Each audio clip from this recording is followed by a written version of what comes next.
RL Location Automobile. Pour toutes vos locations de voitures et utilitaires en Guadeloupe, faites appel à RL Location Automobile. Avec RL Location Automobile, réservez en toute tranquillité 7 jours sur 7, 24 heures sur 24. RL Location vous propose une large gamme de voitures et d'utilitaires au meilleur prix sur le site internet www.rl-location.com. RL Location, c'est aussi l'assistance et la livraison. Pour tout renseignement, contactez-nous au 0590 10 66 87. RL Location Automobile, la location en toute simplicité. Guadeloupe, actualité. Et le torchon brûle toujours à l'Union départementale des familles de Guadeloupe. En juillet 2021, la présidente de l'époque, Madame Eliane Mavakala, et le trésorier Franck Desfontaines découvrent l'existence d'un compte pivot et de mouvements financiers suspects. La présidente décide alors de licencier un de ses directeurs, ce qui lui vaudra de se faire évincer par le préfet de l'époque, Alexandre Rochat, qui met l'établissement sous administration provisoire. Une décision douteuse annulée par un jugement qui stipule que la gouvernance actuelle est illégale et que la présidente et le trésorier déchus doivent réintégrer leurs fonctions. Une décision de justice toujours pas appliquée. Regardez. Nous avons donc obtenu une décision du tribunal judiciaire de Basse-Terre pour pouvoir d'abord rappeler que la décision du tribunal administratif devait s'appliquer, rappeler que le conseil d'administration qui avait été élu sous l'administration provisoire était totalement incompétent et donc il ne pouvait pas convoquer des AG, des assemblées générales ou convoquer une quelconque réunion et faire en sorte d'interdire cette assemblée générale qui était illégale et qui avait pour objet en plus d'aller à l'encontre d'une décision de justice. Je suis réinvesti dans mon poste de présidente. Je regagne ma dignité de femme, contrairement à tout ce qui s'était passé. Je suis la présidente de l'UDAF depuis le 30 juin 2023, suite au jugement administratif du préfet Rochat. Et là maintenant, comme on n'entend rien, moi, je me suis plié à la loi à partir du moment qu'on nous avait dit que nous n'étions plus, le conseil d'administration n'existait plus.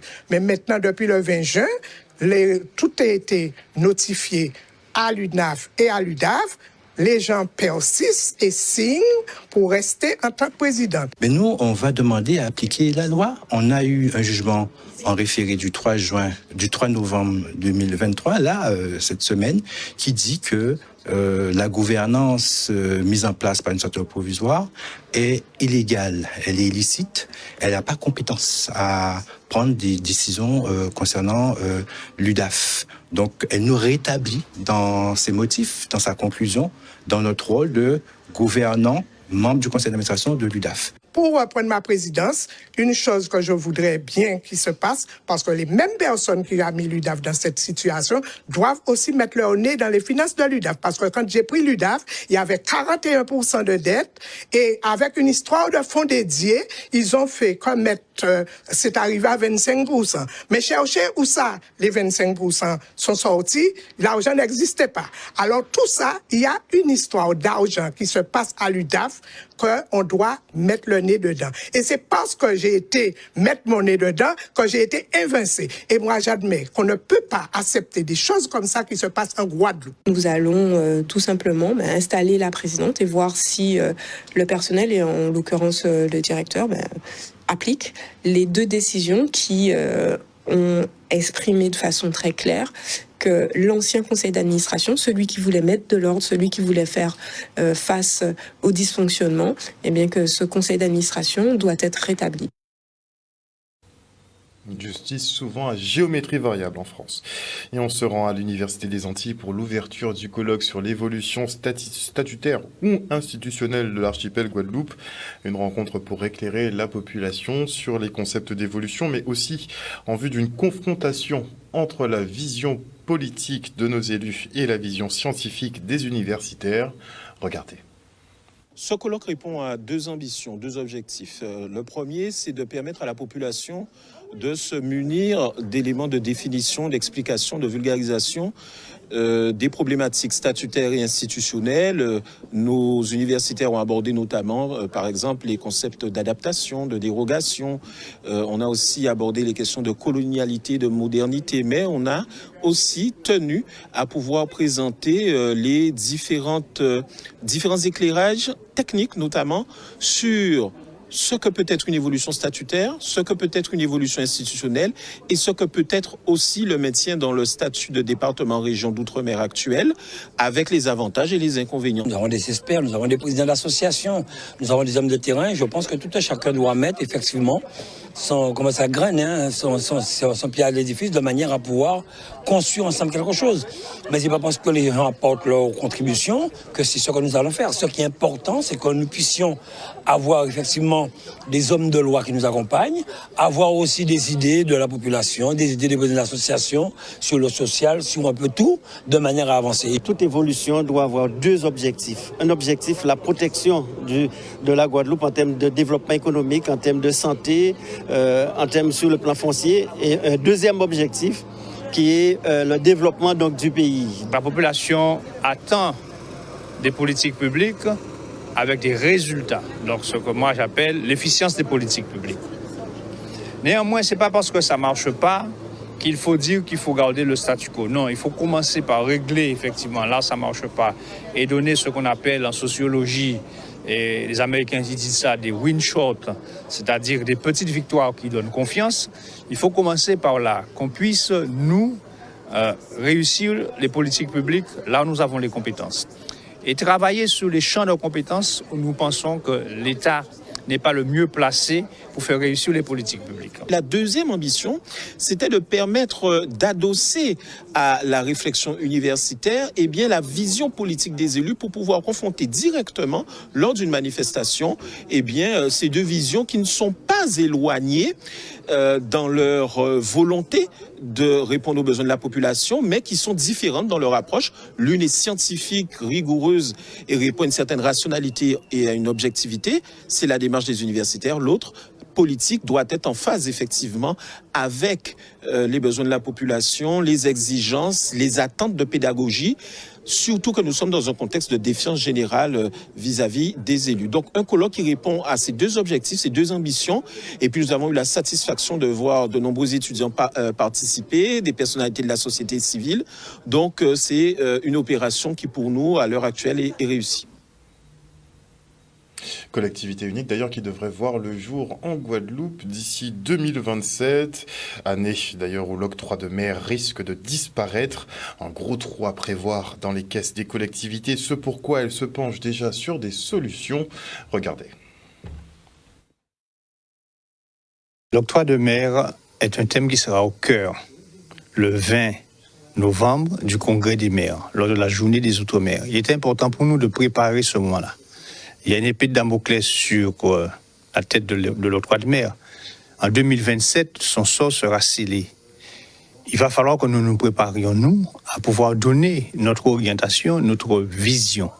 Le gouvernement, comme vous allez l'entendre là, a ses raisons et peut se trouver des raisons pour prendre la main sur l'octroi de mer.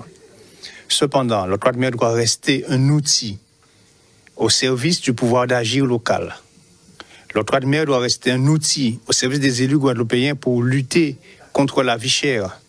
L'octroi de mer doit rester encore un outil pour la compétitivité de nos entreprises.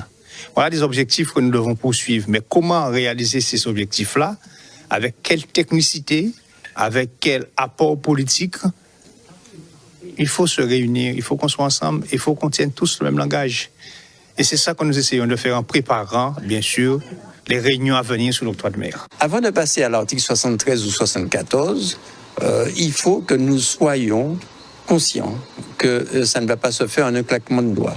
Donc, appliquer la totalité de la réglementation et tout plein de points qui sont améliorables, que ce soit dans la fiscalité, que ce soit dans la réglementation, que ce soit dans le commerce. Et donc, c'est à nous de pouvoir négocier avec soit les importateurs, soit la douane, soit les associations de consommateurs, soit les élus, pour qu'il y ait justement une amélioration du dispositif actuel. Mais il s'agit d'unifier encore dans la technicité nos points de vue, puisque nous faisons venir des experts qui vont nous faire ressortir les risques qu'il y a. L'octroi de mer n'est pas parfait. Et c'est parce qu'il n'est pas parfait, justement, que le gouvernement peut trouver de bonnes raisons pour pouvoir prendre la main, parce qu'il n'est pas parfait. Et vous entendrez là, dans les présentations qui vont être faites, on se dira les vérités. Mais il nous appartient à nous, avec le gouvernement, pas contre le gouvernement, avec le gouvernement de transformer l'octroi de mer pour en faire un outil au service de la politique locale, de la responsabilité locale, au service bien sûr du développement de nos entreprises et pour lutter contre la vie chère. Retour maintenant sur le séminaire Esclavage, impact sur notre santé mentale et le management local. Artistes, psychiatres et sociologues ont pu échanger effectivement sur les dysfonctionnements dans le milieu du travail qui pourraient trouver des explications dans ce passé tortueux. Le reportage. Le but du séminaire, c'est tout simplement de comprendre en fait comment nous fonctionnons avec nos traumatismes pour aller vers une amélioration de nos comportements et comprendre tout simplement que quand nous dysfonctionnons notamment dans le cadre professionnel, qu'il y a des raisons à cela, tout simplement pour nous pardonner, pour aller vers un meilleur fonctionnement. Donc nous avons plusieurs intervenants, donc monsieur Raymond Otto qui est de la Guadeloupe, le professeur Aimé Charles Nicolas et également une artiste guadeloupéenne dans la personne de Sephora qui va un peu nous expliquer comment elle exprime les mots de l'histoire à travers ses chansons. Mon intervention aujourd'hui, donc c'est déjà de parler de moi et de parler de mon morceau Ma couleur que j'ai coécrit avec Wowped. Donc nous sommes en featuring et ce morceau, il parle clairement en fait de tout ce qu'on vit aujourd'hui, de toutes les inégalités en fait que nous rencontrons aujourd'hui. Moi, ce morceau, il m'a été clairement inspiré par un fait qui m'est arrivé quand j'étais en études à Montpellier. Et c'est quelque chose qui m'a marqué profondément, quelque chose que je n'oublierai jamais puisque j'ai été clairement confrontée au racisme. Et quand vous êtes une jeune fille de 19 ans, vous partez faire des études, vous êtes déjà loin de votre famille, vous vous retrouvez confronté à des propos très virulents. Ça fait mal. Donc quand je suis rentrée en Guadeloupe avec mon manager à l'époque Dacha Dollars, nous avons décidé en fait d'écrire sur cette thématique. Et en amont, il y a eu aussi l'affaire Clodo. ADN et également l'affaire George Floyd. Donc tout ça a fait que ma couleur est née. Ce que moi je retiens de ce qui a été dit, c'est qu'il y a quand même besoin de libérer la parole sur ce genre d'événement parce que les gens comprennent un peu mieux en fait les éléments liés à la santé mentale et à notre histoire. Et moi, ce que j'ai ressenti aujourd'hui, c'est vraiment besoin de s'exprimer sur le sujet. Il faut crever les abcès. Et à l'occasion de ses 50 ans, la Chambre des métiers réouvre le boulevard des artisans. Plusieurs dizaines d'exposants étaient présents au bord de mer à Basse-Terre pour cet événement. Le reste en images. Le Conseil régional a en charge le développement économique. Et on ne peut pas parler d'économie de la Guadeloupe sans penser aux artisans, puisque le tissu économique de la Guadeloupe est composé essentiellement de très petites entreprises. Et le boulevard des artisans, c'est quelque chose qui a été initié ici à Basse-Terre. Et j'ai trouvé particulièrement pertinent que le président Simon Vainqueur ait souhaité pour les 50 ans qu'on puisse redonner à Basse-Terre cette dynamique avec l'organisation de ce boulevard des artisans. On travaille 3 techniques de façonnage de la calebasse, donc on les voit ici. Donc il y a le perçage. Je fais tout ce qui est gravure extérieure et du chantournage. Voilà. C'est un moment important pour Basse-Terre, pour aussi Basse-Terre et la Guadeloupe, Mettre en valeur nos artisans, c'est déjà le premier objectif.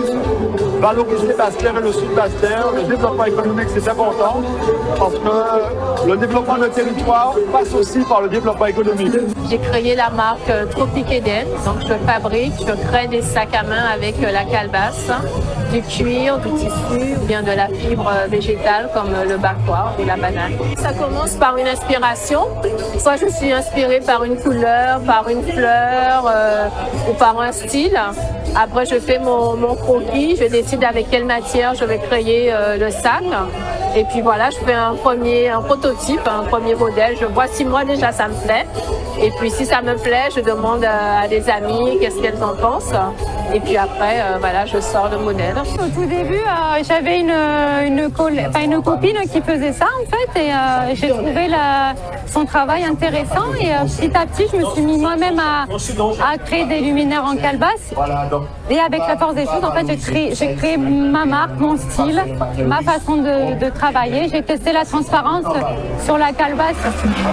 Voilà, et puis en fait, c'est comme ça que ça a été. Et puis en bas, voilà, du coup, existe depuis 2020. Pour le moment, on a eu beaucoup de Bastériens qui étaient très enchantés de visiter notre stand.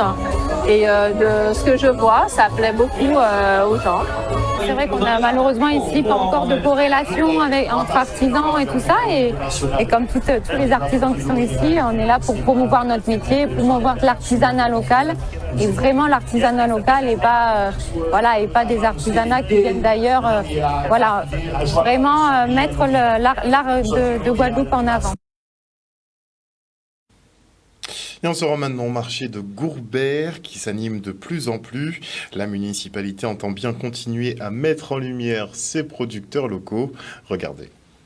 L'objectif, c'est donner, dans ce cadre, avec d'autres fenêtres de manifestation à Gourbert, mais dans ce cadre de la fête de Gourbert, de donner plus de visibilité à nos artisans, commerçants, agriculteurs, se faire connaître sur le territoire, de connaître la traçabilité de la production et tirer du terroir de Gourbert.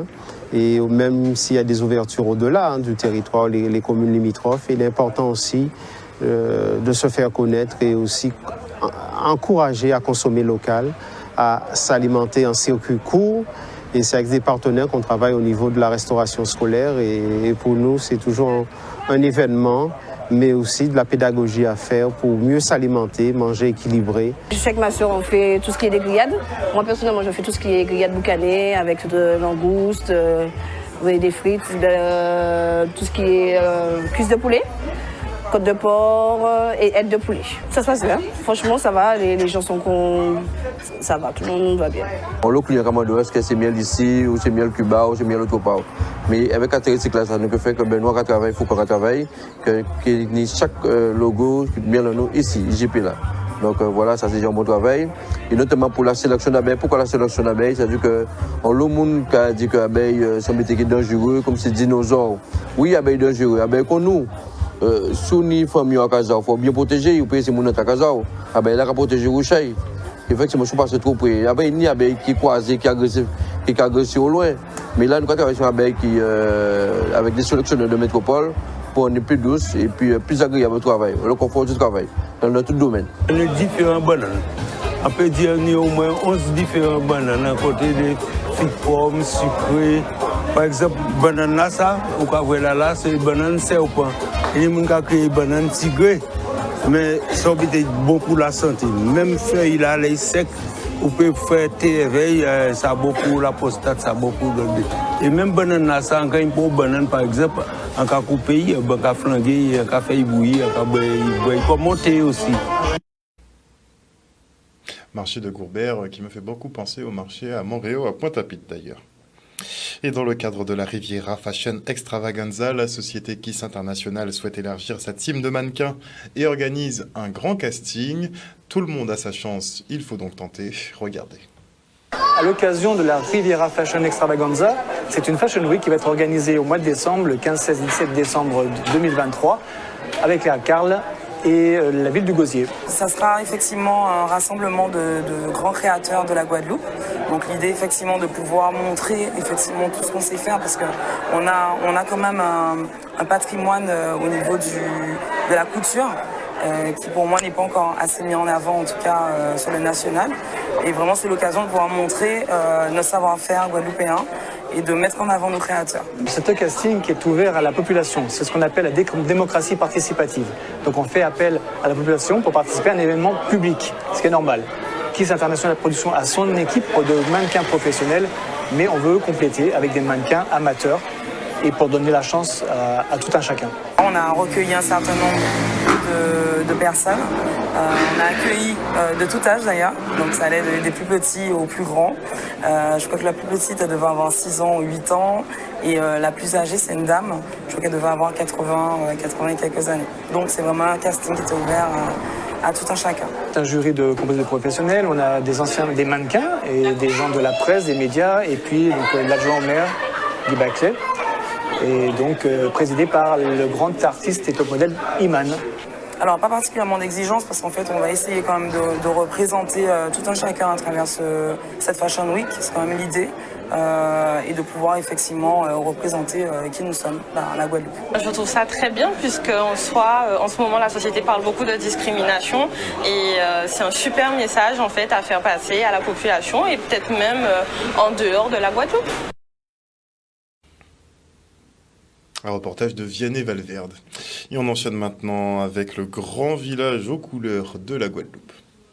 Ce soir, nous avons une réunion maintenant, plutôt une table ronde, associant un économiste, M. Patrice Borda, et un certain nombre de chefs d'entreprise, qui chacun dans leur secteur a montré les freins et surtout les opportunités. Parce que ce que nous voulons, c'est rester ensemble si possible pour trouver des voies et moyens de développement, je dirais, durable pour la Guadeloupe, c'est-à-dire dans le cadre de nouveaux modèles qui sortent du modèle colonial, parce que ce que nous avons aujourd'hui, ce modèle issu du passé. Depuis ce matin, on est là, depuis 9h, avec des porteurs de projets qui ont présenté leurs innovations. Ce sont des innovations qui sont soit pour faciliter, par exemple, l'apprentissage du créole, des innovations sur la valorisation de nos fruits, nos légumes, mais aussi des innovations, par exemple, avec un jeune homme qui propose de mettre en place une usine avec des champignons pour faire et de la nourriture, mais aussi des matériaux. Ce qui est certain, c'est qu'on sent la volonté de chacun de se mettre ensemble, mais surtout de travailler pour la Guadeloupe. Parce qu'on a évoqué un problème fondamental, c'est celui de la diminution drastique du nombre de Guadeloupéens et du départ, je dirais, massif et annuel des jeunes du pays. L'âge moyen des marins pêcheurs aujourd'hui, c'est 49 ans et la relève n'a pas existé. D'abord, ils n'ont pas fait de la pêche en véritable métier. L'image à la pêche, ça prend un véritable métier, c'est une voie de garage. Alors, en tant que voie de garage, vous voyez bien que dans le monde, après ça, ils veulent faire. Les jeunes, ils n'ont pas bien embrasser le métier là, ça. Ils vont faire d'autres bitins. Là, ils auront fait. Et nous, dans un pays où le chômage a augmenté de plus en plus, il y a des problèmes de délinquance, de ceci, de cela. Et moi, je dis que la Guadeloupe, c'est un archipel. Et là, mais là, son richesse. Et richesse là, ça, nous devons être exploités. Les points principaux à retenir, c'est la première chose, l'intelligence collective qu'il faut qu'on arrive à développer. La deuxième, c'est la confiance qu'il faut qu'on arrive à mettre en place. Et la troisième, c'est revenu plusieurs fois, le verrou, il y a un certain nombre de verrous institutionnels qui existent.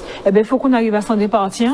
Voilà. Alors que ça soit avec ou sans loi, il faut qu'on arrive à faire en dehors des cadres qui nous sont imposés aujourd'hui. O-News Radio, votre web 100% musique, 100% info outre-mer, nationale et internationale.